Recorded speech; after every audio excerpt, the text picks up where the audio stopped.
নির্বাচিত করবেন, আর যেন মন খারাপ করা না লাগে।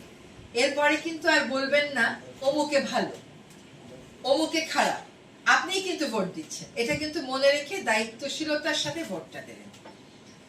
এখন মানুষ আপনি যতই ভালো বসান না কেন, আপনার তো একটা পদ্ধতি ওরকম থাকতে হবে যে পদ্ধতিতে সে ডেলিভার করতে পারে।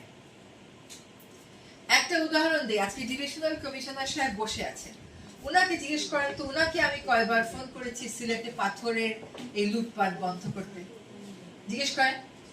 আমি কিন্তু নিজে এখানে এসে ঘুরে গেছি, আমি পাথর কিন্তু আমার মন্ত্রণালয়ে না, আমি চুপ করে বসে থাকলেও পারতাম, কিন্তু এখানে পাথর উত্তোলন বন্ধ করতে আমি সেই কবে থেকে মামলা করতে করতে করতে করতে 2019-20 সালে এসে বন্ধ করতে পেরেছি।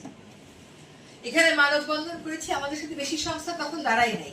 এখন ফেসবুকে গরম গরম কথা এখন অনেকেই লিখে, তখন কিন্তু কেউ দাঁড়ায়নি। তারপরে যখন 2020 সালে এটা বন্ধ হলো, মানে সরকারের নির্দেশে। আরে সরকারকে ওই নির্দেশ দিতে বাধ্য করেছে কারা? আমরাই তো, যারা মামলা করেছি, বারবার কোর্টে গিয়েছি, আদালত অবমাননার মামলা করেছি, এবং তখনও বাদী শুধু আমি রিপ্রেজেন্ট করেছিলাম আমার সংস্থা। তারপরে যাই হোক, পট পরিবর্তনের প্রেক্ষিতে কি দেখলাম আমরা? আমাদের ফিরে আসা জাফলং আবার লুট শুরু হয়ে গেল। তখন আমি ওনাকে বহুবার ফোন করেছি, ডিসি মহোদয় তখন সার্ভার ছিল না, অন্যজনকে ফোন করেছি।